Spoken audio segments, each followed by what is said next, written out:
কি বন্ধুরা, দুর্গাপুজো তো চলেই আসলো, আর কয়েকটা দিন বাকি মাত্র। তো তোমরা কি কেনাকাটা শুরু করে দিয়েছো? আমাকে কিন্তু কমেন্ট করে জানিও।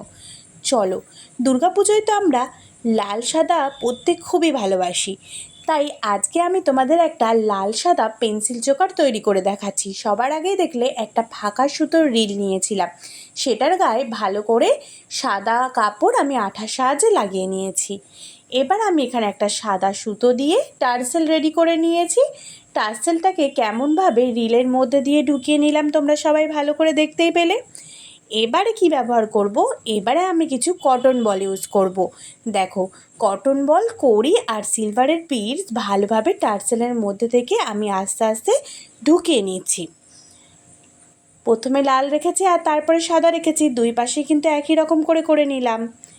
এবারে আমি লাল রঙের ফেব্রিক ইউজ করে এখানে খুব সিম্পল একটা ডিজাইন করছি। এই ডিজাইনটা কিন্তু তোমরা সকলেই করতে পারবে। আর এই যে বন্ধুরা, তোমরা যারা আমার ভিডিও আজকে প্রথমবার দেখছো, বা অথবা যারা আমার ভিডিও রেগুলারই দেখো কিন্তু আমার চ্যানেলটাকে এখনও সাবস্ক্রাইব করোনি, তারা কিন্তু অবশ্যই চ্যানেলটিকে সাবস্ক্রাইব করে, তাহলে আমি প্রত্যেক দিন যে নতুন নতুন ভিডিওগুলো নিয়ে আসি সেগুলো খুব তাড়াতাড়ি তোমাদের কাছে পৌঁছাবে। পরে কিন্তু আমি তলায় সিলভার কালারের কিছু বিটস আর কয়েনও অ্যাড করে নিয়েছিলাম। কেমন লাগছে এই চোকারটা অবশ্যই কমেন্ট করে জানাতে ভুলো না।